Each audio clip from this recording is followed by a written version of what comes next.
Thank you. Lovely introduction. Thanks, everyone.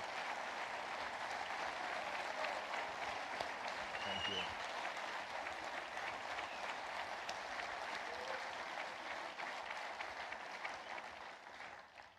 I was saying to Dr. Arndt, that much applause before you speak is dangerous.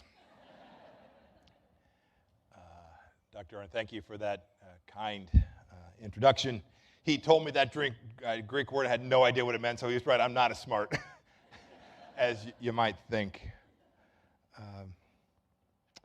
So I have a number of things I want to share with you, things that are on my heart tonight, things we can have a conversation about when I take some questions at the end. I'm privileged. I'm now out of the administration, so you'll get a chance to get Mike Pompeo unplugged. My wife would always joke in the administration, she'd say, Mike, you go on the Sunday shows and you don't smile. I'd say, honey, we're talking about really dangerous, tough things. Now I can smile. It's been a long 8 months. And I want to talk about some of those things, not because it's been impactful to me personally, but because of so much what's happened in these 8 months has impacted every one of you and every American.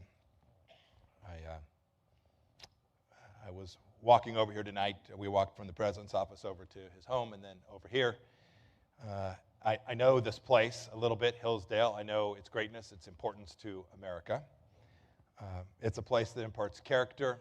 It's a place that imparts faith and freedom. It sparks memories for me of another great institution, the place that I went to school, the United States Military Academy at West Point.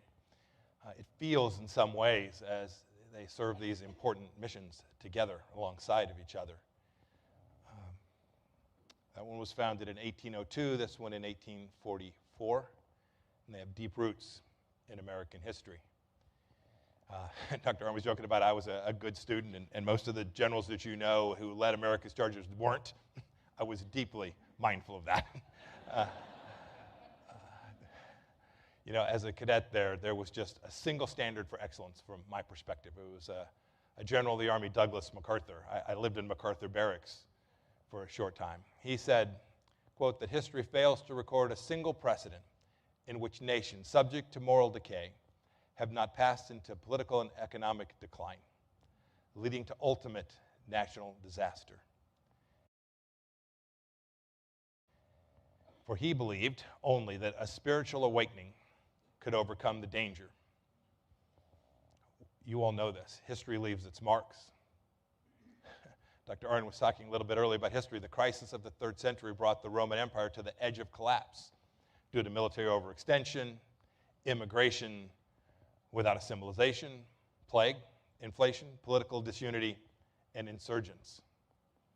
Think about those. But our country's principles remain intact, for their instigation reaches past this world and indeed comes from another. But for the tree of liberty to have roots, America must be defended against enemies, both foreign and domestic. I spent the last 4 years working diligently to try and do that. And the question for us tonight is, will it? Will we? We're in our 3rd century now, and it must not signify our descent. The world is depending on it. To prevail, we must inscribe faith in a higher power, allegiance to America's founding documents, and a commitment to American exceptionalism. I'll talk about how we tried to do that. I want to speak tonight about 4 issues that we confronted, and they touch deeply on our present moment as well. First, the erosion of our foundational principles. You all are teaching this to the next generation here, how to make sure that doesn't continue to erode. Second, the left's progressive domination of our central institutions. Third, I want to talk about the threat that is imposed upon us all today from the Chinese Communist Party. It is not disconnected from the first 2. And then finally, I want to talk about the things that we can all do, each of us can do, to avert this disaster. Look, you all know this. The families will always be the irreplaceable unit of humankind. Period, full stop. The expression of faith anchors families through prayer and love. America's churches, its synagogues, its mosques, and temples provide moral and physical sustenance to families in need. And character. That which you are trying to instill in students here at Hillsdale is the essence of the United States of America. The proclamation by men and women of faith that God's relationship was with the individual and not the collective is at the center of this. It is absolutely essential. I saw this as Secretary of State. We have to marshal our authority to reach past our broken media and corrupt elites to return America to its moral core. It reminds me, my son, who's a little bit older, called me and said he'd seen the Washington Post had written a piece, and it had said, America's worst Secretary of State ever. That had followed on a piece in the New York Times just the day before said the same thing. These were not disconnected. They were aiming for me. And so my son, knowing I'm pretty tough, the first one goes by. The second one, he says, I should call and check in with Dad. So I always try to take calls from my son, and he says, Dad, did you see the post today? And I said, I saw it. And he said, look, because I was doing some research, and there's a fellow named Elihu Washburn. And I said, yes. And he said, he was the Secretary of State for only 11 days. Surely you're better than him. Yeah. So we started a club called We're Number 2. Our children, our families are what guide us. In traversing all of the challenges we face today, look at the digital landscape, what our kids are suffering from. It is addictive. Cyber immersion, technology-induced isolation, like we've not seen in the United States before. And it was an isolation which the pandemic was amplified. The threat posed by this loneliness, this separation from family, and the constriction of perspectives has to be addressed. Look, algorithms, computers. I was an engineer by training. Algorithms, computers, social media cannot substitute for faith and family. We have to stay connected to that. Tremendous achievements have been made possible through this technology. It's great, but it can never replace a parent comforting a sick child or a person of faith holding the hand of someone in dire need.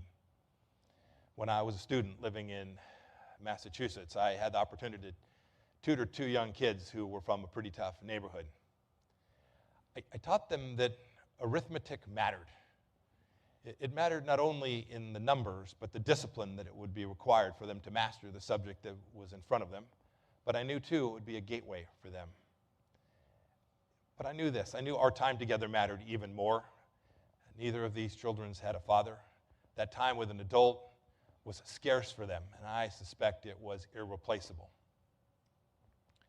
We each, all of us here, must proclaim the eternal relevance of strong families. I spent 4 years serving as America's Secretary of State. I get asked, what's the biggest challenge facing the United States and the expectations? I'll say Vladimir Putin, Chairman Kim, Xi Jinping, all big challenges. The single biggest risk to the United States of America is in our schools and in our families.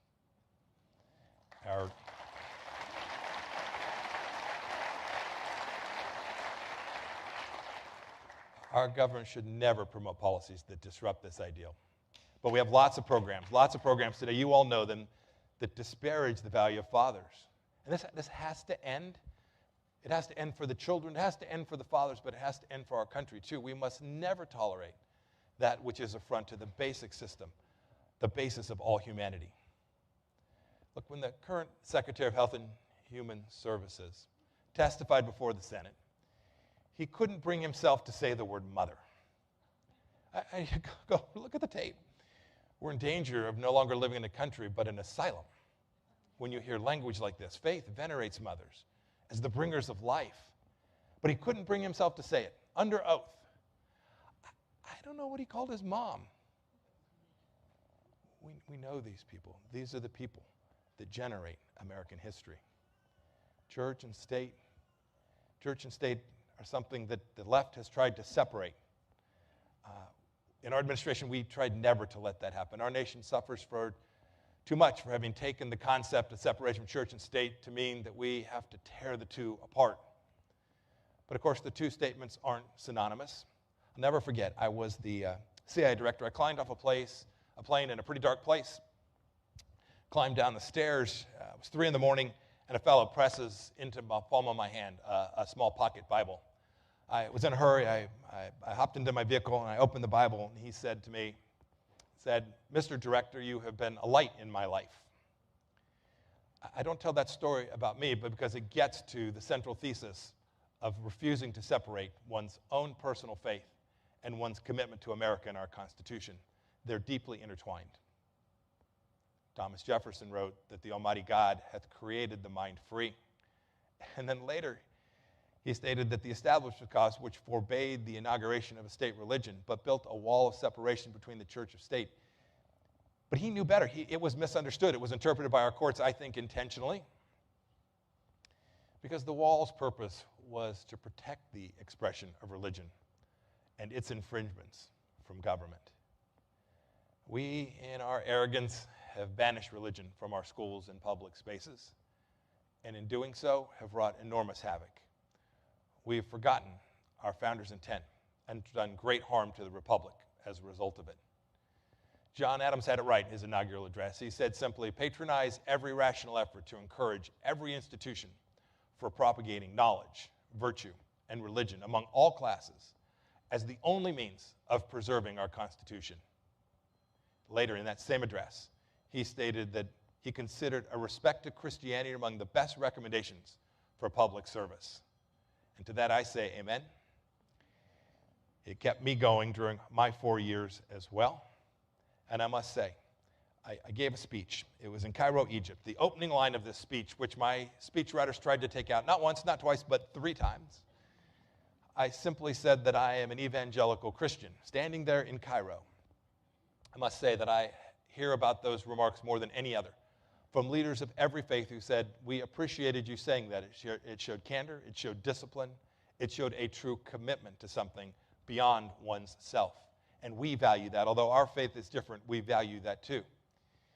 This gets back to what Thomas Jefferson was talking about when he came to an understanding of faith and America and the importance of keeping it in our public sphere. Look, it was never the intent, nor could it have been, at the time of our nation's creation, for in that age, humanity and its progress were viewed as inseparable from our Judeo-Christian heritage and our belief in God. Our government must never be permitted to cloak God's word. Yet a powerful assemblage of elites disparages it every day. You saw them close bars and leave churches open. You know, I first had the chance to think about this idea of separating church and state when I was traveling from Washington while I was still in law school. I recall the moment I was doing a little bit of a history tour with a friend, and we were outside the Capitol at the eastern pediment of the Supreme Court, just around the corner from the Capitol building. It's not usually seen because visitors don't come in that way. It's at the tail end of Capitol Hill. The pediment's frieze depicts history's lawgivers. Seated centrally, Moses holds the 2 famous massive tablets, and they're blank in this particular rendition. I couldn't figure out exactly why there were no words. I thought about it, and then I did some reading. I came to understand that it was because the 10 Commandments differ in their wording and in their order from the Protestant, Roman Catholic, Orthodox, and Jewish faiths. Therefore, if the words of the commandments had been carved into the stone, or so the craftsmen believed, America's temple to justice would show a preference for one faith as amongst the others. He knew that wasn't its place. And so, desiring that the religious wars of Europe would not find refuge in America, our founders forbade just that preference in the establishment of a state religion. But make no mistake about it, the wisdom of the Eastern pediment continues. There's another meaning. The essence of this idea of church and state and its separation here in our nation was to make sure that there was no deification of the state. It is not our God. We have bigger callings. The truth was first enunciated by Jesus Christ. Render therefore to Caesar that things that which are Caesar's, and to God the things that are God's. Note that he did not say that certain human activities were outside of God's authority. No, he proclaimed the divine and the physical spheres of humankind to be together. It means to live within both in our earthly constraints and still obey the Father. Our founders knew this. When I came to the State Department, our human rights doctrine was a mess. We had diplomats across the world talking about human rights that I was deeply unfamiliar with from my study of our Constitution, the Declaration of Independence, and America's history. And so I sought to do my best to corral it. We created something we called the Commission on Unalienable Rights. It was chaired by a woman named Mary Ann Glendon, who'd been a former ambassador to the Vatican and is a teacher at Harvard Law School. I asked her to chair this commission. And the idea was to reground American foreign policy and our human rights in the American tradition. I was sued by over 300 organizations within 24 hours of the announcement. Yes, and then several hundred more times.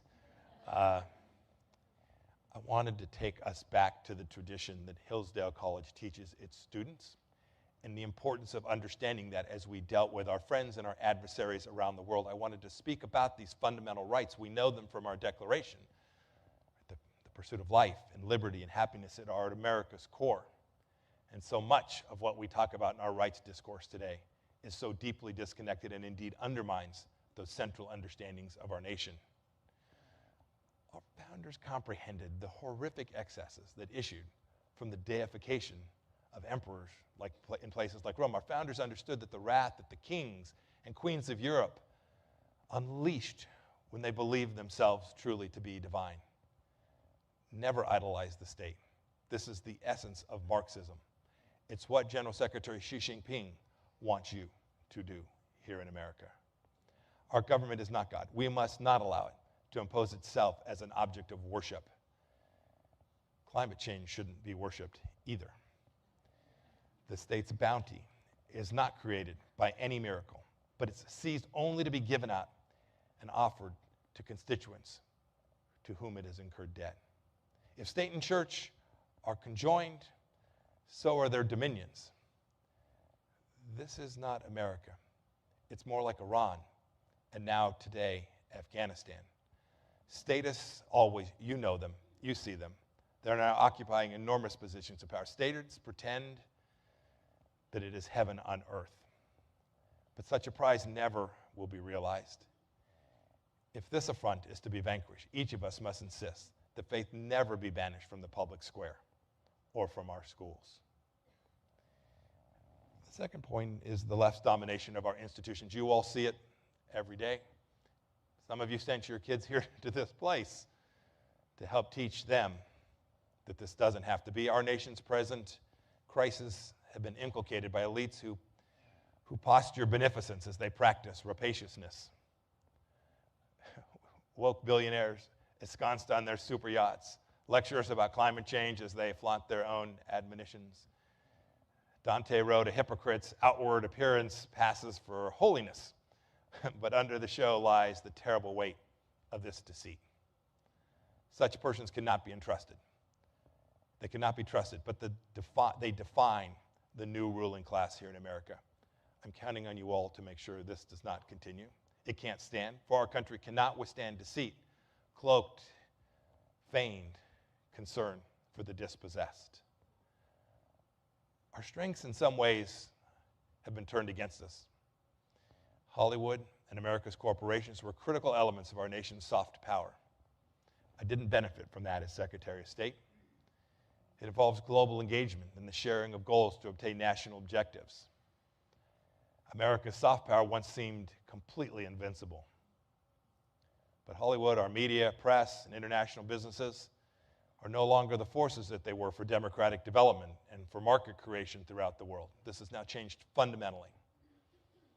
Hollywood, completely infiltrated by China.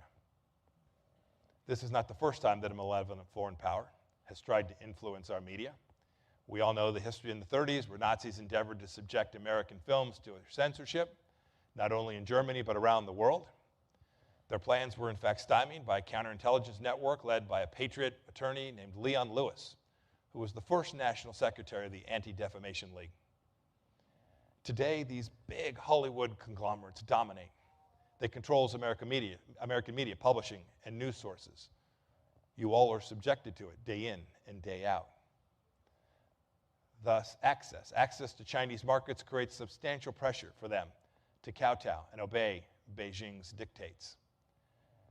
Xinjiang's Security Bureau and propaganda departments, a place and a leadership holding 1 million people in bondage today, where genocide is taking place. They were thanked by Disney in the closing credits of their film Mulan.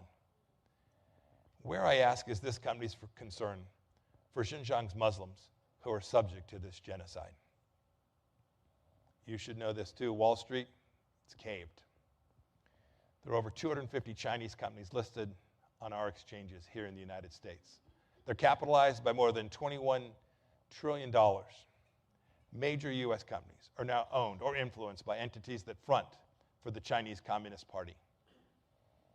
But an even greater threat is upon us too. The world's largest asset managers are pouring into China today. Billions of your dollars in investment capital, from pension funds in California to Michigan to my home state of Kansas. This situation is so fraught with risk that George Soros now recommends that Congress pass legislation empowering the SEC to limit the flow of funds to China. That is the first time I've said a nice thing about him in my 57 years.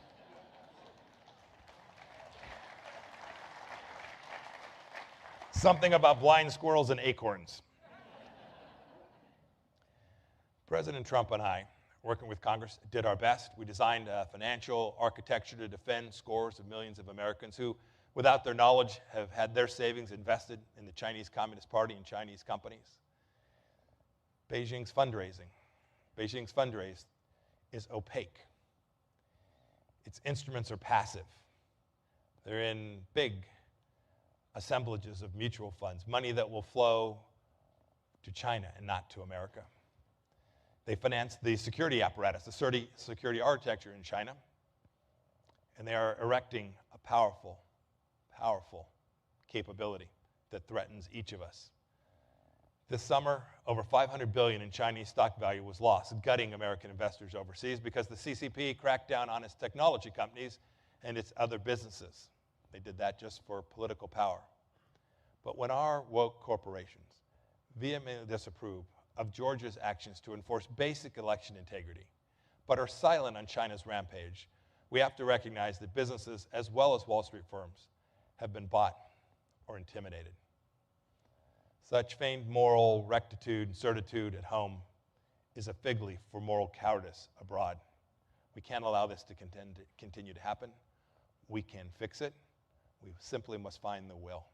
Chinese companies that abet genocide, slave labor, and the construction of concentration camps cannot be underwritten by America's pension fund or American investors. We must not fund these Chinese corporations that advance manufacturing in China so that they can build weapons that will one day threaten your children and your grandchildren. And I do not intend to rest until the ruinous underwriting of a totalitarian police state is brought to an abrupt trial.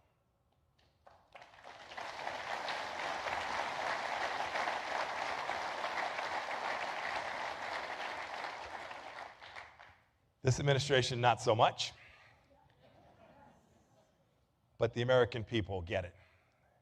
We must remove this financial dagger before it destroys us. Education or indoctrination in our schools is a decision that each of us will have to make. It's connected to the China challenge. The fight we must engage is sustained by a sound education. This was what I love about this place. To nullify what someone may become so that even they themselves do not know what God intended them to be is absolutely inhuman. I can't imagine what my life would have been like had I not had the privilege to attend the United States Military Academy. In my freshman year, I went to a place called Los Amigos High School. We were the Lobos, the friendly wolves, go figure. Had a professor, his name was Daryl Manderscheid. He taught me geometry and advanced algebra. He challenged me every day. He set the bar ever higher. And because of his support and care, I was able to explore logic and the beauty of mathematics. That foundation that he fostered was broad. I grew to understand that to learn, one must truly listen. To solve complex questions, one has to make sure that they have a rigorous analysis. This is obligatory. These ideas that Professor Manderscheid taught me are with me to this day. And I thank God that he blessed me with this. My wife Susan and I pray that our son Nick got the same kind of learning in his school. And we are proud parents of him because we think it mostly stuck. As I describe in smaller circles, he's a good kid most days. Knowledge around the world is absolutely exploding. But paradoxically, our capacity to assimilate and employ that knowledge wisely seems more limited than ever to me. I saw this in my time these last 4 years, and most especially in my time serving in Congress for 6 years. It's because we can't intelligibly speak or work faster than we can actually think, but the internet and social media demand that we do. Thoughtless responses are rife. I may have given one or two myself from time to time. We all recognize that school choice and not socialist policies and privatization must happen to reform our schools. Indeed, it is your 1776 curriculum that should be taught each place and everywhere. I get asked from time to time, where should I read to get my knowledge? And I say, a little more of the Constitution, a little less of the 1619 Project is a darn good start. We fled Washington, D.C. We got as far as Chantilly, Virginia. That's where we live today. That's in Loudoun County. I don't know if you've all seen it in the news. We know the critical race theory that has been taught in those places, parents are not going to have any of. It's glorious. We know it's neither critical nor a theory. It doesn't teach the critical thinking that's required for an unbiased explication of the complex issues that face us. The 1619 Project talks about America as systemically racist and a racist founding. We know that's not true. This creed itself has been condemned by scholars at Hillsdale and throughout the country, and yet you can't imagine how many places that is still central to what it is we're teaching the next generation. Look, a theory is an explanation for phenomenon that are widely accepted by a reputable scholarly community. Critical race theory was put forward as a political instrument, defined by its propagandic intent. And the prism of race through which the woke demand we see the world is a prism of limitations. It restricts us, and we can never accept it. We know this. We know that the New York Times stood behind the 1619 Project because for them, race is everything. Who believes this? We have too much common sense. We've made too much progress as a nation to return to a time when people were judged by the color of their skin. Critical race theory throws us back to that day. It's their sole intent. It wants to deface Martin Luther King's central and most monumental contributions to America. Fine, teach American slavery. Teach the history of our Constitution. But this is a noble nation founded on a central understanding that no nation has ever equaled. There is no place in any primary or secondary school, in any college or university, for students to be taught that race, color, religion, or economic status determine what they can potentially be or what they can achieve. We should never deny the terrible chapters in our nation's history, our mistreatment of indigenous nations and peoples, the internment of citizens of Japanese descent by President Roosevelt and his administration's turning away a ship whose Jewish passengers simply fled the Third Reich. But America's greatness, its uniqueness, is our ability to reflect upon that and learn and grow and advance against the steadfast principles that our founders bequeathed to us. We'll never allow our country to again segregate or deny freedom to any of its citizens. And any curriculum that categorizes school children by the color of their skin, as CRT does, or on the basis of their ancestry or of religion, is an obscenity. And obscenities don't belong in your children's classrooms. And America is not going to tolerate it. We must fight.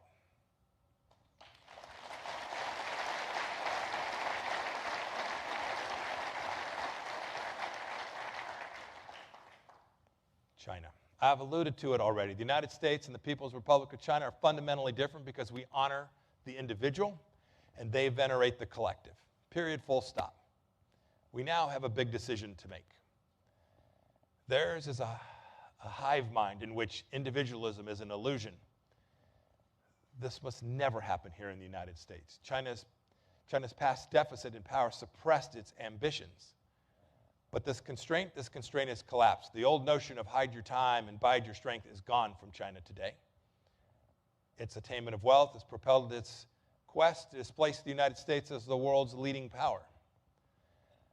The spread of the Wuhan virus, which China facilitated by spurring international flights from that city, while limiting internal travel, murdered millions of people. Our country's losses are 1.5 times the number of Americans killed in World War II. China's deployment of stealth aircraft today, the construction of its first supercarrier, and the expansion of its nuclear arsenal are threats to our homeland.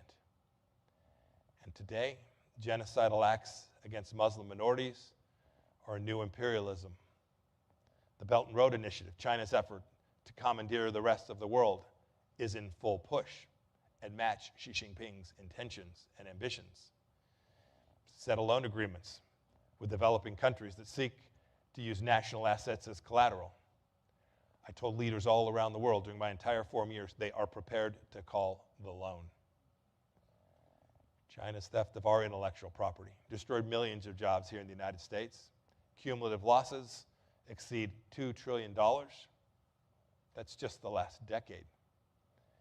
This sum, if divided, could have made 1 in every 40 American families instant millionaires. It's staggering. China's business software, if you look at a laptop in China, is nearly all pirated from American businesses. The result is that software expenditures in China are a fraction compared to that here in the United States from American companies, conveying an enormous unearned competitive advantages to the Chinese firms. This must cease. But for 50 years, Republicans and Democrats alike in Washington just turned away, for after all, this was China. The Trump administration was the first to confront what will be the great challenge of the next 245 years for the United States of America. I have only partial answers to this, but we know that part of the answer lies in sanctions and countervailing cyber efforts, but such measures are inadequate.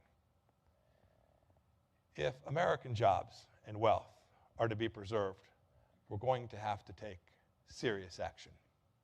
We know how to do this in the United States. So here's the closing question. Xi Jinping has said many times to his Politburo that America is in decline. I don't believe it for a second. Indeed, I believe that decline is a choice.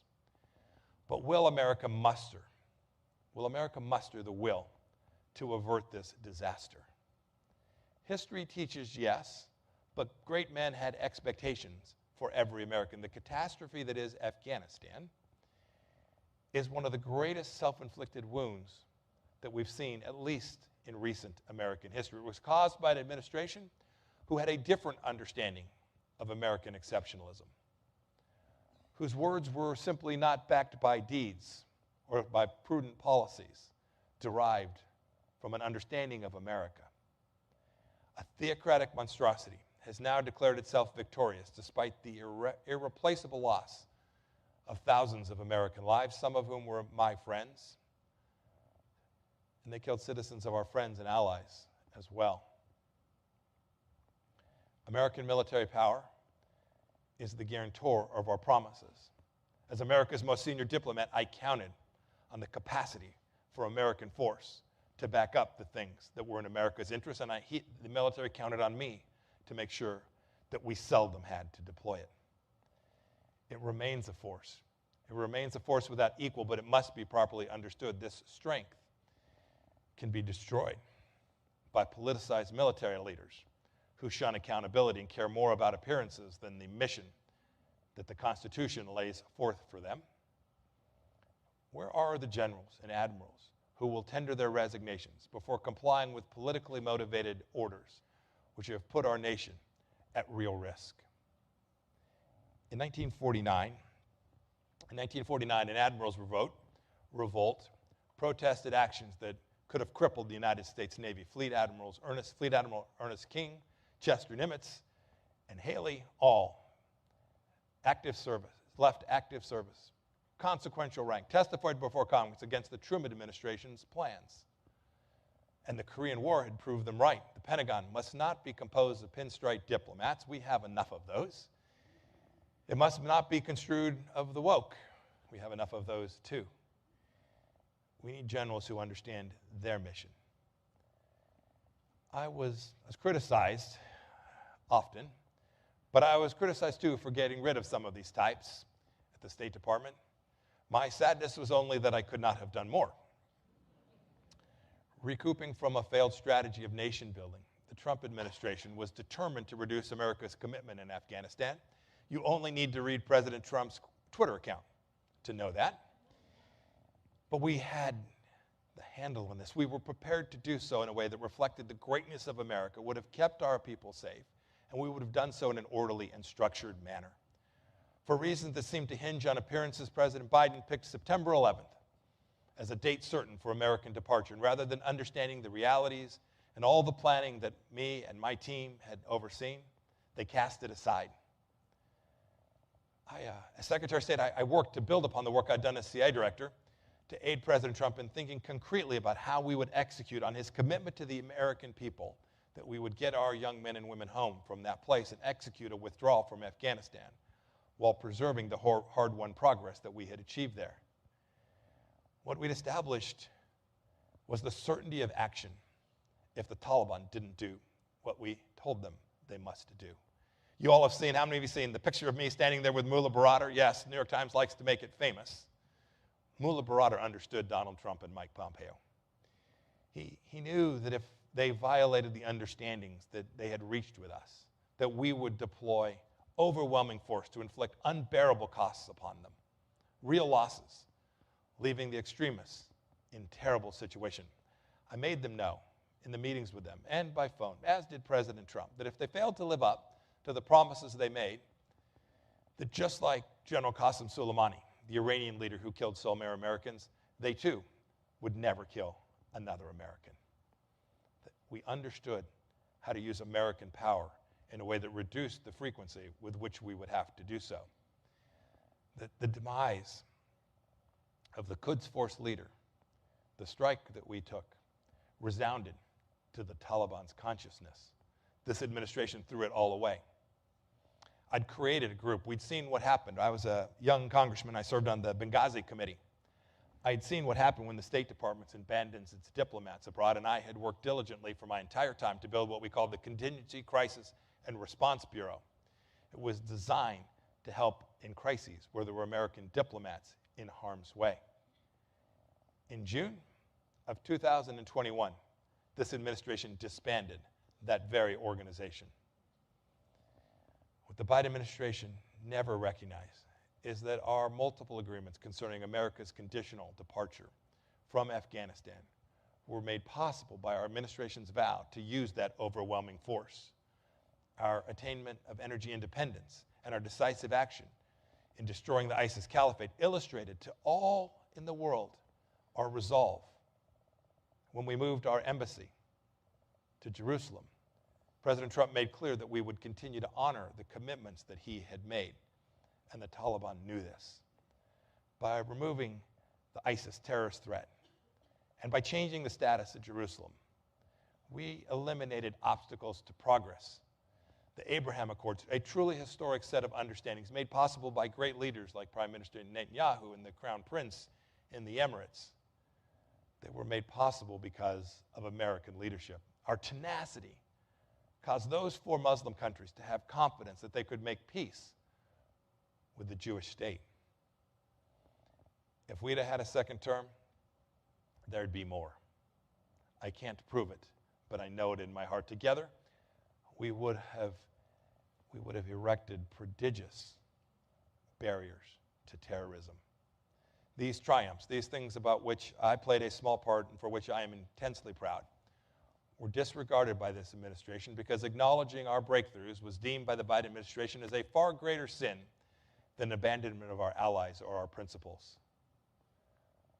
Afghanistan today is lost, its progress nullified, its women dehumanized. It is incomprehensible that we departed from Bagram Air Base while the Taliban attacked. This fortified airfield would have been the only possibility to get every American out. It was protected. It was an avenue for egress and evacuation so that we would not leave any American behind. And then we surrendered billions of dollars in equipment. They valued above and beyond by the terrorists and by the Chinese and the Russian engineers who, at this very moment, are likely duplicating our peerless technologies. This Taliban effort may think they have won a miraculous victory, but I'm confident that America remains strong. If America is to be harmed, it will only be through our own folly. One day, we will restore and reclaim American greatness. I pray that it is soon. We have to make sure that our enemies understand that we will strike you without pity if you murder innocents, threaten American interests. We'll strike you. We will know that this is through American honor, just as our founders had articulated. I and you came out on this night. You all say no to decline. America's path, our future is in our own hands. We must not choose defeat, neglect, or shame. I went to Cairo to give that speech with a singular purpose. It was a little bit personal to me. President Obama had stood in that place and conducted what has become known as an apology tour.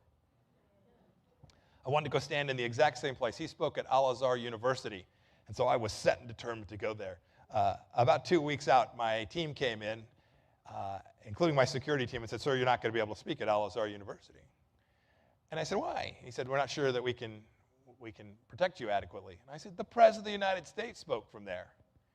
And they said, yes, they liked him. Look, I grew up in California and spent a lot of my summers in America's heartland in Kansas. Dr. Arnn was talking about all my cousins in Kansas. Everybody thought that'd be a big political advantage, but I know those cousins. If I got half of their votes, I am lucky. I have been at the Thanksgiving dinner table with them. Neither of my parents had the chance to graduate from college. My mother was a clerk. She was employed by the Boeing Company in Wichita, Kansas, as part of the war effort in the late 1940s. My father grew up in New Mexico. He's a salesman. He served a short stint in the United States Navy in the Korean War. But they taught me something in the same way I'm confident you taught your kids something. They taught me to respect the importance of hard work.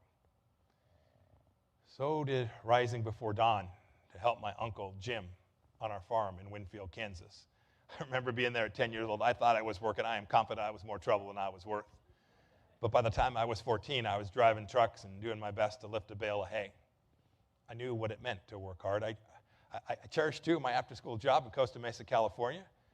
For it paid for my first car, a really old Fiat X19. I was a killer good scooper at Baskin-Robbins. Our purported masters in Washington will soon have added $10 trillion to the national debt. Think about that. $1 trillion is a ridiculous amount of money. Stacks and stacks. In each and every stack, $1 million. $10 trillion is more than $30,000 for each and every one of you. For a family of 4, that's $120K in new debt that may happen yet this week. Would anyone here trust Speaker Pelosi to mortgage your family's future? I didn't hear a yes. No need for a second on the motion. Look, we're going to get this right. I'm deeply committed to it. There is an awakening taking place. There's a reclamation. Thanks to the geniuses running our government today, we're seeing significant inflation too. Without wealth creation or substantial growth, this will hurt everybody in the middle class. By putting government in charge, these leaders have performed their miracle of making the stupendous vanish. We can do much better, and I'm confident that we will. But we have to choose this, and I believe that we will. The Taliban think they've got their moment. I know differently. You know differently. Free will and its exercise are deeply embedded in our Constitution. My time in service these 4 years in administration that was prepared to defend the important things, the hard things, the things that matter to hardworking men and women all across America, was cut abruptly short. As I have traveled these last now 8 months, been to a couple of dozen states, and I listen, I'm very confident the choice that the American people are going to make. Don't let Xi Jinping fool you. We are not in decline. Our Declaration of Independence has made a resilient people, and our Constitution has provided a framework by which those resilient people will continue to rise. I spent 4 years reading the intelligence reports as CIA director and then working on some of the toughest problems that the world faces. there were pretty dark days and pretty dark moments. And so I tend, when I'm in front of groups, to speak about these dark times, these difficult challenges. They're real. We must confront them. But I'm long on America. I believe deeply that we will reclaim our sovereignty and our borders, that we will reclaim these central institutions, that we will push back against the Chinese Communist Party, and that this nation will not choose to allow the next 245 years to deny the very opportunities that permitted each of us to be here tonight, to be what our children and grandchildren are living in. Thank you for supporting this important institution. Thank you all for coming out tonight, and I am happy to answer just about any question.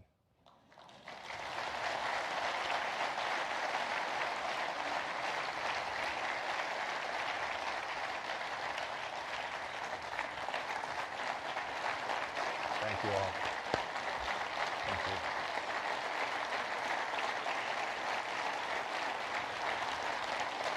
Thank you. Thank you all. All right, bring it. Hello. Yes, I'm sorry, where are you? Over here. Gotcha, yes, ma'am. Yeah, on the left, believe it or not. So anyways, thank you for your speech tonight, and I appreciate it. And you're one of my favorite people who are leaders today, and I always feel like when I hear you speak, I'm like hearing the grown-ups speak. I do appreciate that. I tried to use my grown-up words tonight. Yes.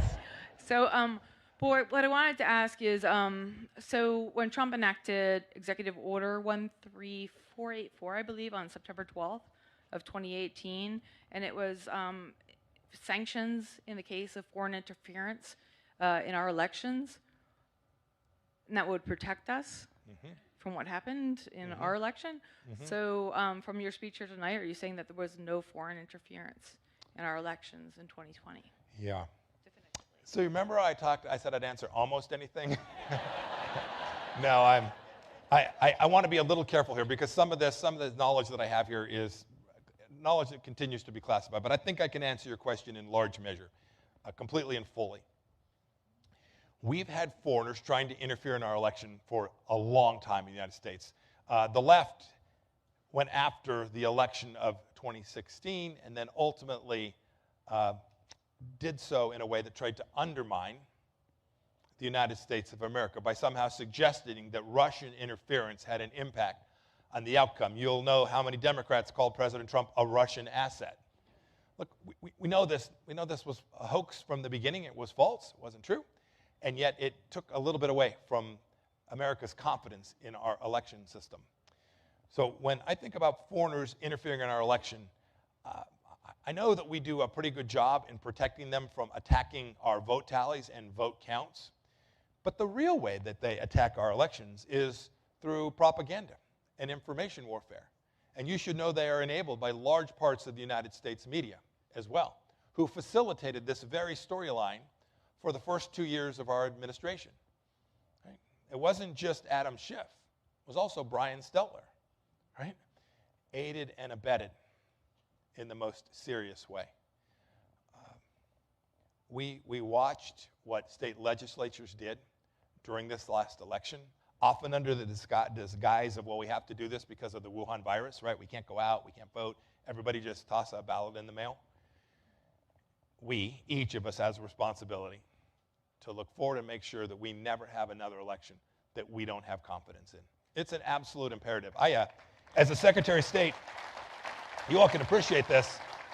As a Secretary of State, we evaluated elections all across the world. Almost every week, there'd be an election somewhere, and I would get a memo saying, country X had a crappy election, or country Y had a good, free, and fair election. And we would often, much like when I was a high school basketball player, would give out most improved player awards. Like it was a bad election, it was better than their last one. We have to have one that's better than our last one. And I don't mean in 2024, I mean in 2022. That requires a lot of effort. It requires you holding accountable your state elected officials who, in my judgment, many times Republican state elected officials did not do the fundamental thing which they were required to do. They had the authority to do it well, and they were pushed off of that target set. I'll leave to voters to determine why they made that set of decisions. We have to have a set of elections that are determinative. And I guess the last thing I'd say here is, we know how to do this. This is not particularly complex or hard. Let's start by making sure there's someone attesting to their identification when they cast their ballot. It's just, there are building blocks. There are building blocks to safe elections that we must put in place. Yes, sir. All right. I'm sorry. Thank you. I'm going to try and get to someone else, if that's okay. Yeah. Yes, sir. Secretary Pompeo, thank Yes. you so much for coming here tonight. My name is Josiah Lippincott. I'm a PhD student here. You spoke tonight about totalitarian regimes. Over the past year, we've seen these lockdowns. We've seen mandates throughout the West, an increasing large amount of biomedical security. It seems that these democratic regimes, like Australia, and then even here, have become increasingly repressive of our basic rights and liberties, including the right to travel. And it seems our government is increasingly unaccountable. There was a shocking story that came out just recently that there was a faction in the CIA, for instance, that intended to or planned to assassinate Julian Assange. So it seems like we have an increasing tendency toward unaccountability in our government. I just wondered if you could speak to that here in the West. Let me just answer that last one, because someone's going to go Google that. My name is on it. They assert that was me that was trying to kill Julian. So you should know, don't believe Michael Isikoff, okay? So don't believe everything you read in Yahoo News is a good start. Your core point, though, about about the administrative state and the closure of America and the denial of liberty is fundamentally true. I would say this, I don't think this is a particularly new phenomenon. This didn't just start. At least since the 1960s, the left has had an active effort to reduce the space for freedom and ideas and for liberty. By controlling the media that I spoke about, there are lots of tools that have been used. I will say that this Wuhan virus lowered the water level, so we saw a lot more rocks. I think the rocks were there before the virus. We also saw, and this is maybe how I'll finish the answer to this question, we also saw how few Americans were willing to push back against this. I can't tell you, I'll say this differently. I had a handful of pastors call me when they were being told that they couldn't worship in their space in a way that they deemed safe. I was proud that those pastors ultimately said, I'm going to do it. And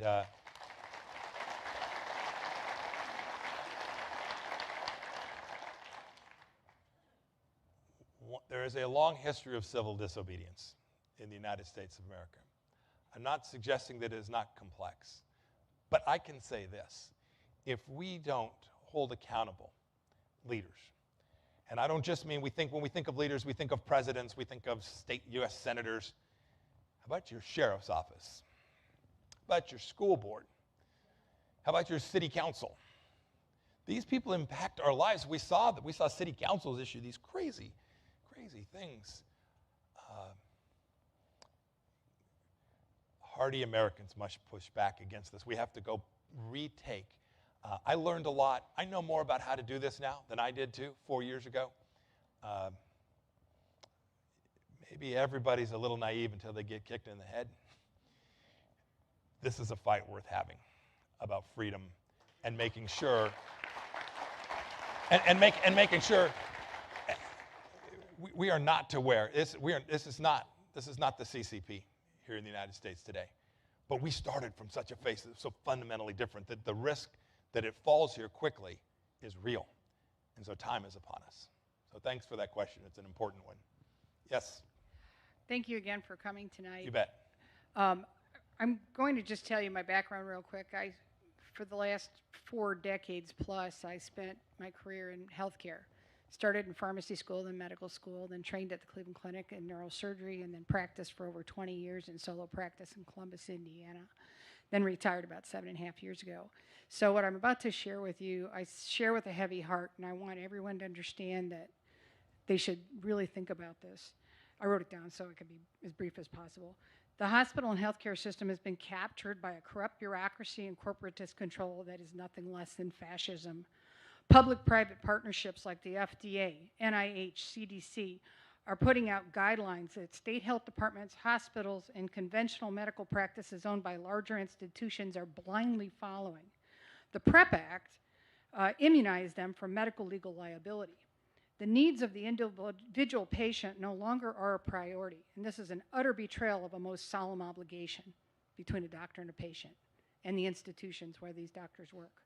Nations like India are more open to giving the public access to a full spectrum of early treatment options that are now being demonized and outlawed in Western nations by the mass media and bureaucratic cronies. Follow the money, sure, but also follow the ideology. A continuously sick American population, health-weakened American military are as great a threat to our nation's survival as any diabolical schemes of the CCP and the global collectivists. Certainly weakening and discrediting our health system is a big part of their plans. The public must seek out the truth and science for themselves. So my question to you is, I know you've had a front row seat to this issue as well, and people need to start getting better control of their health care. So what solutions or options would you suggest at this point? Yeah. Well, I'm unlikely in the time allotted to be able to solve America's healthcare problems tonight. But I do have three thoughts. I worked on this a little bit when I was in Congress, but three thoughts. First, you got to the politicization. It's absolutely true. Certainly saw it in the pandemic response in our administration as well. I was working on the external piece of this, but Vice President and his task force were working on the domestic one. Make no mistake about it, senior American officials were not doing science, they were doing politics. Career people. Second, you lived it more up close and personal. My experiences with the medical system are mostly just me going in to see Doc. I still think it's the case, in spite of all the shortcomings you identified, that most people, if given a choice, would choose our system over anybody else's. You talked about India and outliers. Fair enough. I think most parents, given the choice, if they said, do you want to go through the NIH system in Britain or through a system in another country, I think our system's still the best. We certainly deliver, just as we did with Warp Speed. It didn't surprise me that it was the United States that drove that outcome, right? We got a cure, or at least a vaccine. The Chinese brought us a virus. Last thing is, anything that you centralize, in the way that we have centralized our healthcare system, will have enormous bureaucratic mismanagement and is subject to politicization. So if you said, Mike, what's the one core idea of how you try and unpack this entire labyrinth of our healthcare system, it would be to devolve as much decision-making as you can to different places, starting, frankly, with our 50 little laboratories, the states.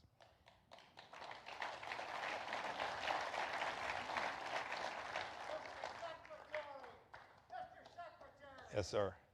Who are the champions of religious liberty in this country who you respect the most? You know, President Trump gave me a lot of room to go work on religious liberty.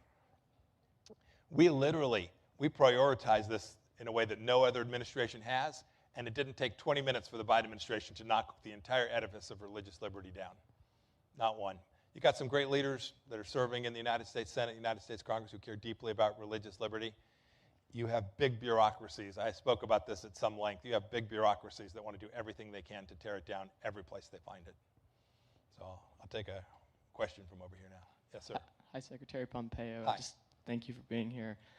I wanted to ask a little bit about our allies in the world and like the way we've treated them in the past couple of years with this new administration. After we left Afghanistan, China's been pushing on those borders because they want those rare earth minerals, and they've been really flexing because we kind of lost our hold there, and Russia's kind of seeing that as a threat, and so they're trying to move in. Do you think that we still have enough standing there that if China or Russia makes a big push, we can deter them? Oh, the answer is yes. The question is if we have the capability. The question is, do we have the will and the intent to do so? No, there's no doubt about the fact that we still have the capability. I heard from leaders all across the world after Afghanistan, and the question was a little bit about Afghanistan. It was a little bit about the withdrawal, but it was a lot about America's credibility. It was about the commitments and promises that we had made. Look, I get it. I will never forget the speech that I gave in Brussels. I was there talking about America first, and I was demanding that the European countries pick up more of their fair share. I was in a room about this size with about this many people. These would have been Brussels bureaucrats from the EU. I walked out of that room in dead silence. Even my team that's around me didn't even go, "Hey, that was really good, Mr. Secretary." Right? It was really good, actually. We were right. We do have the moral standing in the world to do this, but we have to deliver against that here at home, and then we have to demand it from our allies and friends around the world, and then we have to make sure we don't make promises we are not prepared to live up to. We were very clear about this. Everywhere I went, we talked about putting America at the top. Right, my duty. I raised my hand 7 times to swear allegiance to the Constitution. 7 times.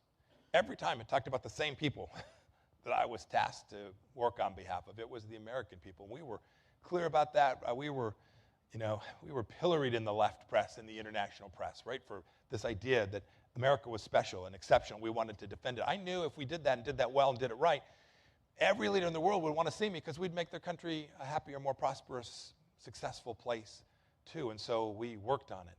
By the way, no matter how bad a diplomat I was, I never had the French ambassador withdrawn on my watch. But just for the record.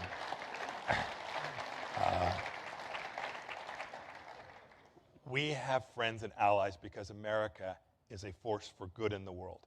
We have to be sure that we use that skill set, that talent set, our capabilities in a way that is, the founders talked about a restraint, right? There was this tension about international engagement. I think we struck the balance in a way that made sure we preserved the things that mattered to America, the interests that we had that were important, while still reflecting a force for good wherever we went in the world. Anyway, I hope that answers your question, at least in part. Yeah. We have time for one more question. All right, very good. Yes. Mr. Secretary, Yes, sir. Thank you for your dedication to duty, both militarily and the highest levels of the echelons of this country, and as the director of CIA and also as Secretary of State. So I personally appreciate it, and I think you're a great person in which our upcoming kids can look up to. Thank you. That's very kind. I have 2 questions, fairly simple, but maybe not. Depends how you want to address them. One is in your tenure as CIA director and also your tenure as Secretary of State. From your experience in those 2 positions, can you address briefly the deep state that might exist in our hierarchy within the government, our higher level bureaucracies today, in almost all of the secretary levels, not just the state and CIA? And also, lastly, perhaps you can briefly address what you perceive or what you might recommend is where you see President Trump might play a role in this government's presidency or elected officials over the next year and also in 2024. Sure. No, I'm happy to take a swing at the first one. The second one's trickier. But you know, but game on, you know? So deep state, from my perspective, doesn't capture the magnitude of the problem. So yes, it exists. By the way, different at the 2 institutions I led, very different institutions. I saw different institutions too. The Department of Education, Civil Rights Division, the Justice Department, lost. What do I mean lost? They are no longer responsive to the political leadership that exists in those places. I certainly can't tell you how many times I had to pass the memo back 6 times at the State Department to get them to acknowledge that I was in charge. Right, and it's not about ego. I had the duty. The responsibility came with the authority. If it went badly, they weren't going to blame them. It's a real challenge. I have lots of theories about how to make it much better because it's imperative. The administrative state has to respond to what you all do. The first question was about elections. Right, we're talking about making sure we have a fair election. The elections mattered less if the administration just goes on its way, no matter who the president is. I wanted to make sure that the State Department was as responsive to me as it was to Hillary Clinton. Right? No, I mean, I wanted to make sure, right? If it's President Obama, the State Department should do the things that President Obama asked them to do. This is what our founders talked about. There weren't 4 branches, 6 branches, 9 branches. State Department thought it had 37. This is a serious matter that has to be undertaken. There are 3 unions at the State Department. I mean, we didn't get our political people confirmed fast enough either. It's that political control that allows you to drive effectively the operations that President Trump was asking me to go deliver on. Right? He set the policy. He's the one that sent me to Pyongyang to meet with Chairman Kim. Right? He's the one that sent me to Doha to meet with the Taliban. He's the one who said, I want you to go to Sochi and talk to Vladimir Putin. If the entity is not driving towards those very same objectives, you have a deeply unconstitutional and, frankly, a very, very challenging situation. And we probably suffered it as much as any administration. We were pretty unique in the way we approached the world. And we were different than previous Republican administrations as well. I viewed that as a feature, not a bug. But it made that task even more difficult and the challenge of the administrative state even more readily apparent. Second question. These are questions about 2022 and 2024 and President Trump's role in there. President Trump was a leader who the American people wanted.